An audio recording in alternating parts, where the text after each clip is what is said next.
Yan, dito na sa loob ng compound namin. Galing na ako sa bundok. Ngayon dito na naman ulit mag-ikot.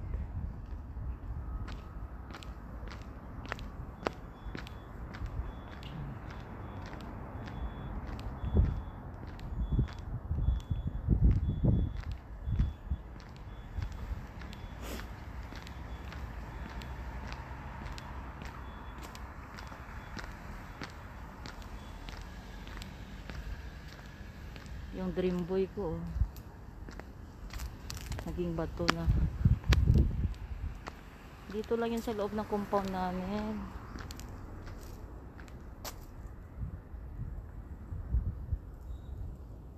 Diyan, may Pinoy yan dyan nakatira.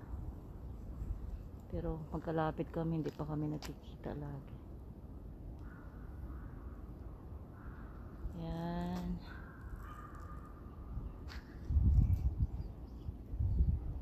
Dito lang yan sa loob ng compound namin. Dito ako araw-araw nag-iikot.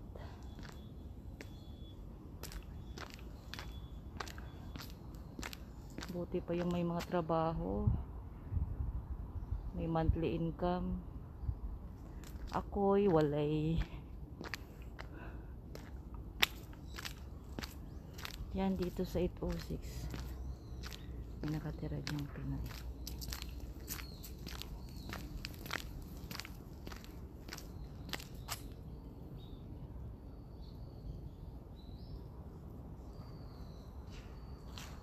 Sa daming apartment ito, ilan to?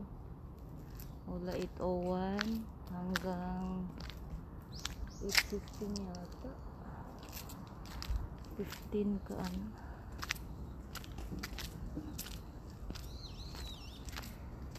Kutin ko kayo.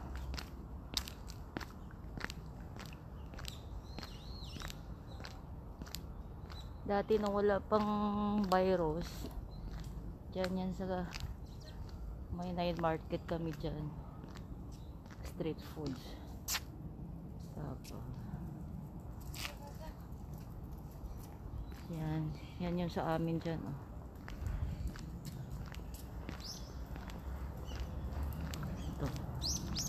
Ito pinagawa ni Mr. Kim,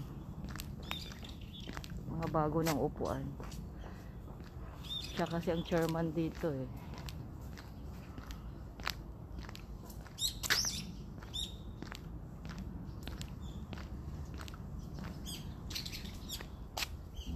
Playground sa harap ng bahay.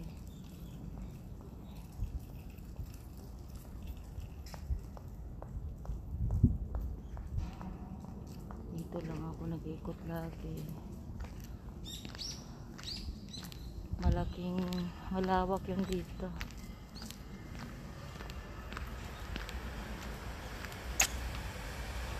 Sa ibang apartment di pa ako nakakapunta, pero dito lang yung malapit sa amin kasi.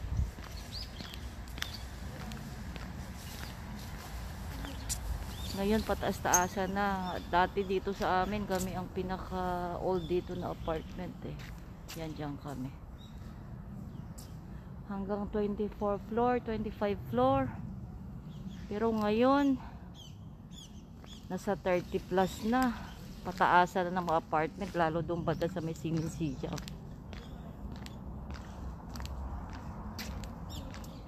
Dati mga lumang upuan kasi dito. Nung si Mr. Kim lang napili ng chairman dito, yung pinagawa niya. Kasi ilang years na hindi pa rin na napapalit-palitan.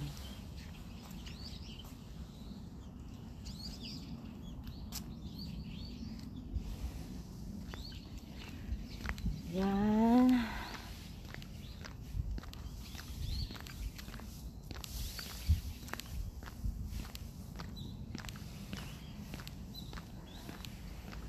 Sis Nancy, tara. Mag-hot choco tayo. Good morning.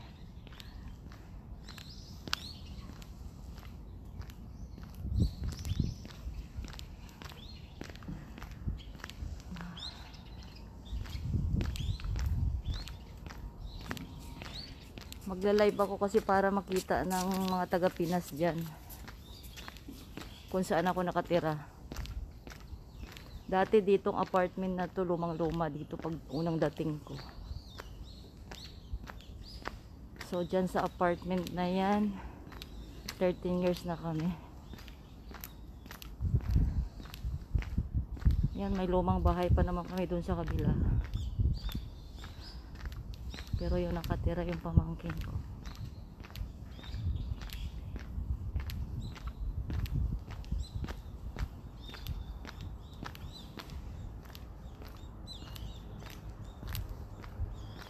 Yan. Diyan yung sa amin.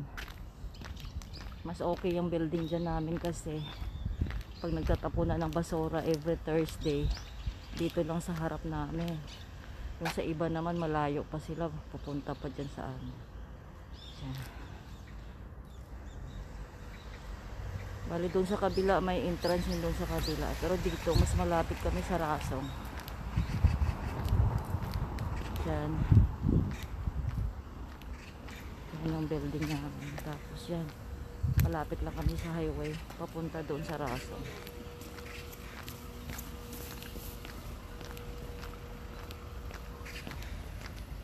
Ito lang. Pag naiinip ako, ikot-ikot, paikot-ikot.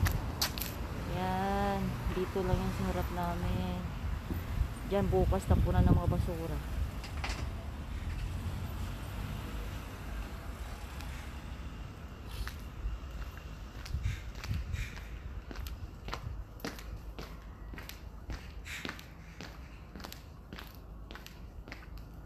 Yan.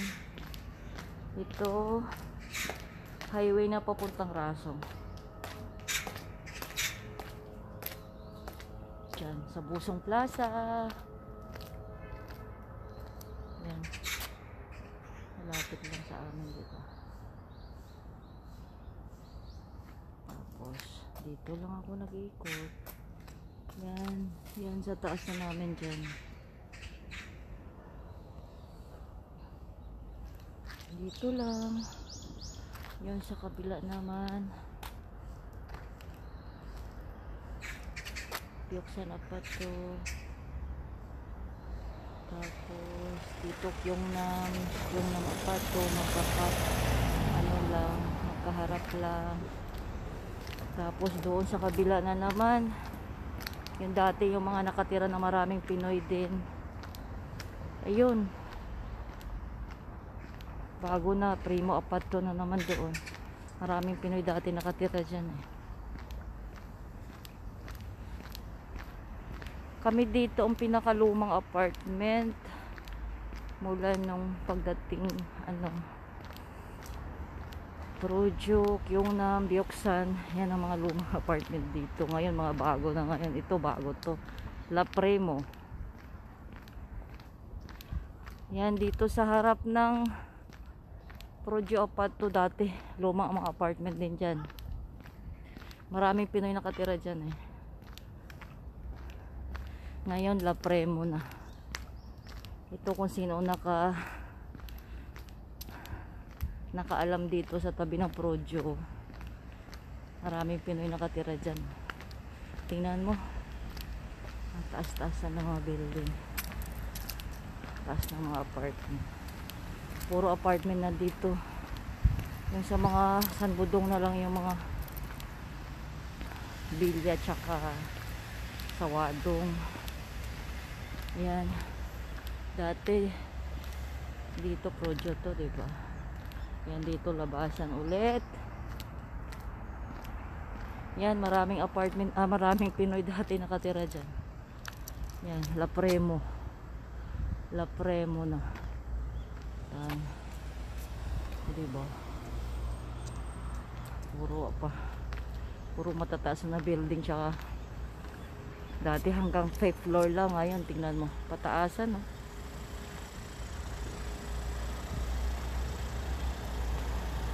Yan, doon ako sa dulo umakyat sa bundok kasi malapit-lapit sa bahay. Tapos doon naman sa kabila papuntang Warang. Ayan. Dito kami Projo Palcha. Maraming pasukan.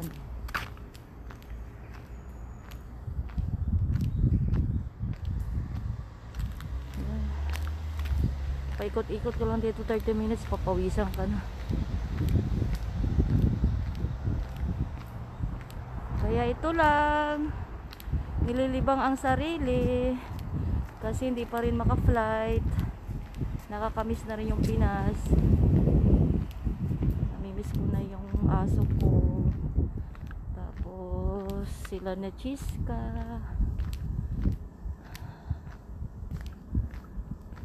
Kumusta na naman yung ano doon. Yun, isang ikot pa ako.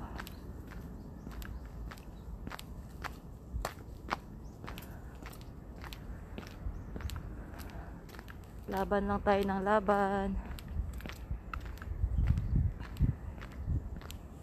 Thank you for watching. Good morning.